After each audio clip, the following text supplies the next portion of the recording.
Demos gracias a Dios por este nuevo día que nos regala, un día viernes penitencial para orar por nuestra conversión, pero es el día de comunidad donde nos unimos orando por cada uno de nosotros.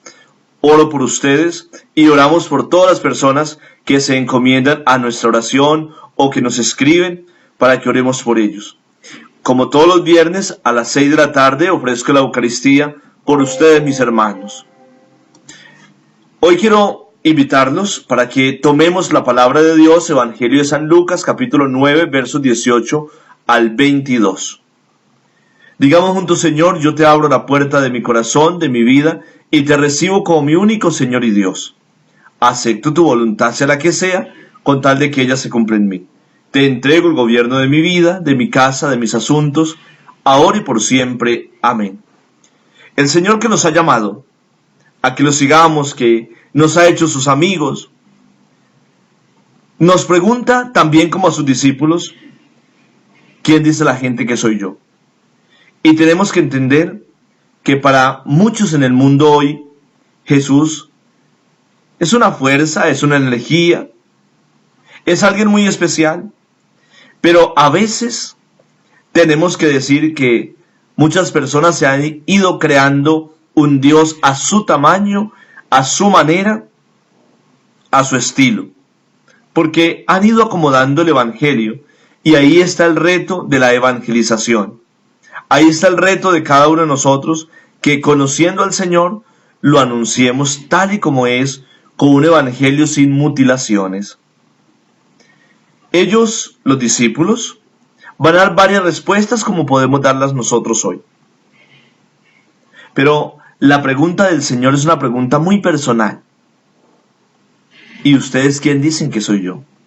Es la confrontación del amigo, de aquel que nos conoce y que nos pregunta si realmente lo conocemos. Podemos decir que Jesús es el que murió en la cruz por nosotros. Podemos decir muchas cosas que hemos aprendido en catequesis.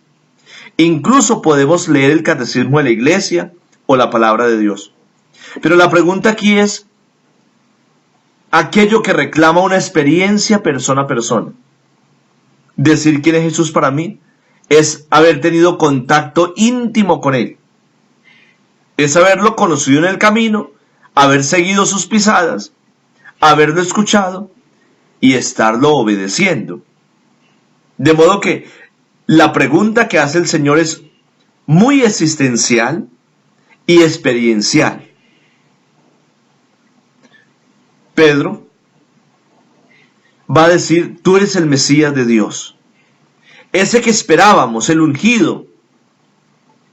Pero para que no quede duda de la forma del mesianismo de Jesús, porque es muy probable que aunque afirmemos verdades como lo hizo Pedro, tengamos una pretensión diferente.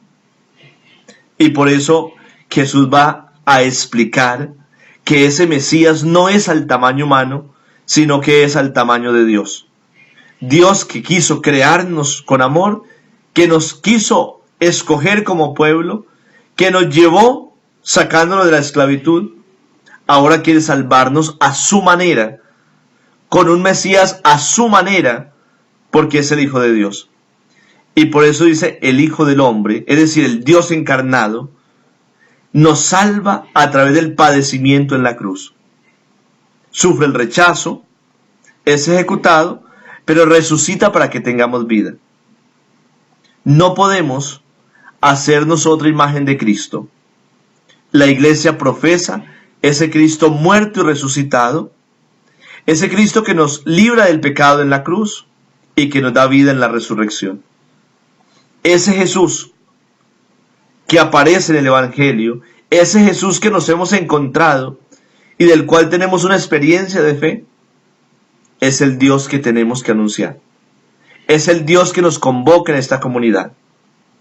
Y por último, mis hermanos, quiero contarles que hoy la iglesia recuerda a San Vicente de Paúl, del cual yo tengo un afecto muy especial, porque parte de mi formación la he tenido con padres vicentinos.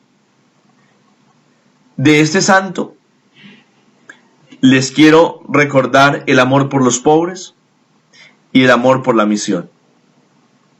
Es la tarea de la iglesia hoy. Señor Jesús, vacíame de mí, lléname de ti y haz de mí un don para ti y para mis hermanos. Señor Jesús, bendice esta comunidad, bendice cada persona que escucha los audios, que los comparte. Bendice, Señor Jesús, a aquellas personas que se encomiendan a nuestra oración. En el nombre del Padre, del Hijo y del Espíritu Santo. Unidos siempre en la oración, la Virgen los acompañe.